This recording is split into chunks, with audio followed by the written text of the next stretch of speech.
हिंदुस्तान 2023 में दुनिया का सबसे बड़ी आबादी वाला मुल्क बन जाएगा। जाहिर है कि ऐसे में लोगों की नज़र हिंदुस्तान की सभी कौमों की आबादी पर जाएगी। बहुत से लोग इस शक में मुब्तला हो जाते हैं कि फ्यूचर में मुसलमानों की आबादी सबसे ज़्यादा हो जाएगी। हालांकि ये नज़रिया सही नहीं है। हाल ही में इलाहाबाद हाई कोर्ट के एक फैसले ने मुसलमानों को एक बार फिर से आबादी के मुद्दे पर सोचने पर मजबूर कर दिया है। आदाब, मैं हूं आतिर खान। देश और दुनिया की बड़ी खबरें लेकर हम हाजिर हैं। आइए सुनते हैं हेडलाइंस। बीवी की देखभाल में नाकाम शख्स नहीं कर सकता दूसरी शादी। निकाह है शौहर और बीवी के दरमियान एक समझौता। मुस्लिम आबादी से जुड़ी हैं बड़ी गलतफहमियां। आबादी कंट्रोल पर जागरूकता बढ़ाना है वक्त की जरूरत। इस्लाम में औरतों के हक पर दिया गया है जोर। यह बात अक्सर कही जाती है कि मुसलमानों को 4 शादियां करने की इजाजत है और इससे उनकी आबादी बढ़ेगी, लेकिन शायद बहुत कम लोगों को यह मालूम है कि शरीयत में 4 शादियों की इजाजत इस शर्त पर दी गई है कि चारों बीवियों के साथ बराबर का सलूक किया जाए। इस्लाम के इस हुक्म की रोशनी में इलाहाबाद हाई कोर्ट ने अपने एक फैसले में कहा है कि पहली बीवी को शौहर के साथ रहने को मजबूर नहीं किया जा सकता और शौहर की इस मांग को नामंजूर कर दिया कि अदालत पहली बीवी को उसके साथ रहने का हुक्म दे। यहाँ जज ने कुरान के हुक्म का हवाला दिया है। जस्टिस सूर्य प्रकाश केसरवानी और जस्टिस राजेंद्र कुमार की बेंच ने मुस्लिम मुद्दई को याद दिलाया कि अगर कोई मुस्लिम मर्द अपनी बीवी और बच्चों को संभालने के काबिल नहीं है तो इस्लाम के मुताबिक दूसरी शादी नहीं कर सकता। अदालत का यह फैसला मर्दों को औरतों और बच्चों के हुकूक की तरफ तवज्जो दिलाता है। इस्लाम में मर्द और औरत को निकाह के बंधन में बांधना लाजमी करार दिया है। निकाह को 2 गवाहों की मौजूदगी में शौहर और बीवी के बीच किया जाता है और होने वाले शौहर से यह कबूल करवाया जाता है कि वो शरीयत के मुताबिक बीवी के हक अदा करेगा। निकाह को सुन्नत बताया गया है। जहां एक तरफ मर्द औरत निकाह को कबूल करते हैं, वहीं दूसरी तरफ किसी औरत का निकाह किसी मर्द से ज़बरदस्ती नहीं करवाया जा सकता। इसमें लड़की के सरपरस्तों की मंशा भी ज़रूरी है। मुस्लिम समाज में शायद 1% मर्द भी ऐसे नहीं हैं जिनकी 4 बीवियां हैं। पहली शादी के लिए भी एक हुक्म है कि अगर आपकी हैसियत एक औरत का खर्चा बर्दाश्त करने की नहीं है तो रोज़े रखें और खुदा की इबादत में अपना वक्त गुजारें। इस्लाम में 4 शादियों को 4 बड़ी जिम्मेदारियां बताया गया है और साफ साफ कहा गया है कि अगर तुम्हें डर है कि इंसाफ नहीं कर सकोगे तो मत करो। सिर्फ एक ही बीवी काफ़ी है। 4 शादियां करने का हुक्म दरअसल ऐसे वक्त में दिया गया था जब जंगों में ज़्यादा मर्द मारे जाते थे और आबादी बढ़ाने की ज़रूरत महसूस की जाती थी, लेकिन उनको रिवायत कभी नहीं बनाया गया। और आज तो हालात ये हैं कि हिंदुस्तान समेत अफ़गानिस्तान, पाकिस्तान, बांग्लादेश, ईरान और मिस्र में 1 से ज़्यादा शादी करने वाले मुसलमानों की तादाद 1% से भी कम मानी जाती है। मुसलमानों के बारे में अक्सर ये कहा जाता है कि उनकी आबादी तेज़ी से बढ़ रही है और अगले 20 सालों में आबादी और मज़हबों के लोगों से ज़्यादा हो जाएगी, लेकिन ये सिर्फ एक भ्रम है।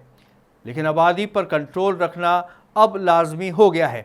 हालांकि farmer election commissioner SY Qureshi ने आवाज़ द वॉइस के एक इंटरव्यू में कहा था कि पिछले 7 दहाइयों में आबादी पर जब भी सर्वे हुए तो उसमें मुस्लिम्स की परफॉर्मेंस को ख़राब बताया गया, लेकिन वक्त के साथ मुसलमानों में बेदारी आई है। आज के आंकड़े बताते हैं कि मुसलमानों ने फैमिली प्लानिंग को तेज़ी से अपनाया है। आबादी में इजाफे का फ़र्क पहले ज़्यादा था जो अब कम हो गया है। हिंदू और मुसलमानों के दरमियान टोटल फर्टिलिटी रेट 1991-92 में 1.1 था, वो 2022 में 0.3 पर आ गया है। इससे जाहिर है कि मुसलमानों ने फैमिली प्लानिंग पर जोर दिया है। उन्होंने कहा कि आज़ादी के बाद मुसलमानों की कुछ ज़रूरतें ऐसी हैं जिन्हें पूरा नहीं किया गया। अगर उन पर तवज्जो दी जाती तो हालात और भी बेहतर हो सकते थे।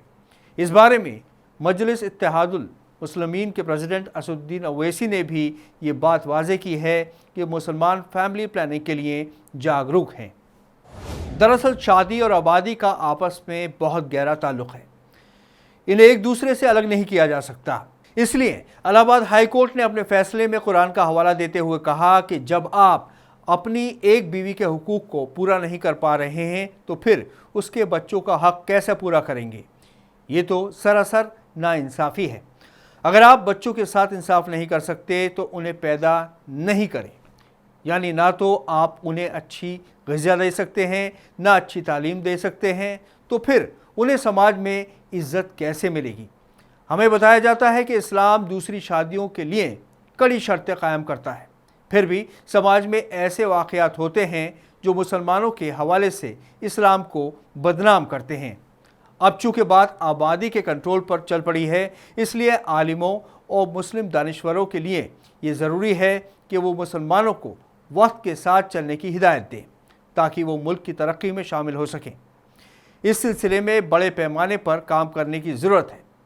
ऐसा नहीं है कि मुसलमानों में तालीम और रोज़गार के लिए बेदारी नहीं आई है। मुस्लिम बच्चे बच्चियाँ खासी मेहनत कर रहे हैं। ज़रूरत है उनका हौसला अफजाई करने की। बच्चों की ज़रूरतें पूरा करना और उनके लिए रिसोर्सेज मुहैया करवाना उसी वक्त मुमकिन है जब हम फैमिली प्लानिंग की तरफ तवज्जो देंगे। दौर बदल गया है और आज वो तरक्की की पहली ज़रूरत बन गई है। लेखिका शागुफ्ता नेमत के मुताबिक पैगंबर मोहम्मद के नबी बनने से पहले महिलाओं की समाज में दयनीय स्थिति थी। वो सभी अधिकारों से वंचित थी। यहाँ तक कि लोग लड़कियों के जन्म को भी मनहूस मानते थे। बेटियां जिंदा दफना दिया जाती थीं।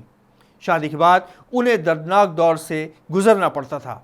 पति के नज़रों में वो जानवर की तरह थी। महिलाओं को खुद पर होने वाले अत्याचारों के खिलाफ उफ तक करने की मनाही थी। उनका काम सिर्फ शौहर की सेवा करना था। मर्द जितनी चाहें औरतें रख सकते थे, जब चाहते छोड़ सकते थे। इस्लाम के तहत माँ, बहन, बीवी, बेटी के रूप में अनेक अधिकार दिए गए हैं। इसका जिक्र कुरान की आयत में भी है। सूरह निसा में अल्लाह ताला फरमाते हैं कि औरतों के साथ अच्छा बर्ताव करें। अल्लाह ने औरतों को मर्दों का और मर्दों को औरतों का लिबास कहा। इस्लाम ने औरतों की तालीम का पूरा हक दिया है। यहाँ तक कि पैगंबर मोहम्मद औरतों को इकट्ठा कर उन्हें धर्म और व्यवहार कुशलता की शिक्षा दिया करते थे। हुजूर सल्लल्लाहु अलैहि वसल्लम पर जब पहली वही उतरी, उसमें कहा गया, पढ़ो ए नबी, अपने रब के नाम से जिसने पैदा किया, जमे हुए खून के लोथड़े से इंसान को बनाया। पैगंबर मोहम्मद की ज़िंदगी कुरान के उपदेशों का ज्वलंत उदाहरण है। उनकी माँ की मौत तब हुई जब वो 6 साल के थे। जिन्होंने उन्हें पाला उन्हें अपनी माँ के समान आदर देते थे। उन्होंने अपने जीवन में बेटी और बीवियों को भी हमेशा इज्जत से देखा, उनके हुकूक का ख्याल रखा। इस्लाम में कहा गया है, जन्नत माँ के कदमों के नीचे है।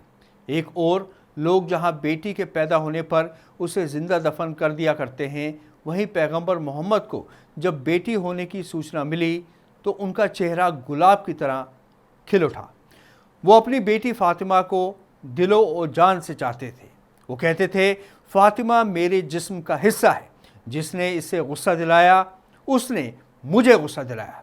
इस्लाम में बेटियों की परवरिश और उनकी शादी करवाने पर जन्नत का वादा किया गया है। बेटी को इस्लाम ने अनेक अधिकार दिए हैं, जैसे बेटियों की इच्छा जाने बिना उनकी शादी करवा देना जुर्म करार दिया गया है।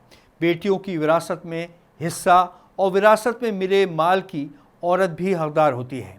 मेहर का हक औरतों को दिया गया है। इस्लाम में औरतों को मेहर का अधिकार देकर मर्दों को ये बताया गया है कि औरतें कोई वस्तु नहीं हैं। तलाकशुदा औरतों के लिए भी इस्लाम में कई बातें बताई गई हैं। इस्लाम विधवा और तलाकशुदा औरतों को अपनी ज़िंदगी अपनी मर्ज़ी से गुजारने का हक देता है। इस्लाम में औरतों को अनेक अधिकार दिए गए हैं। इस हफ्ते इतना ही। अगले हफ्ते फिर हाजिर होंगे। आदाब।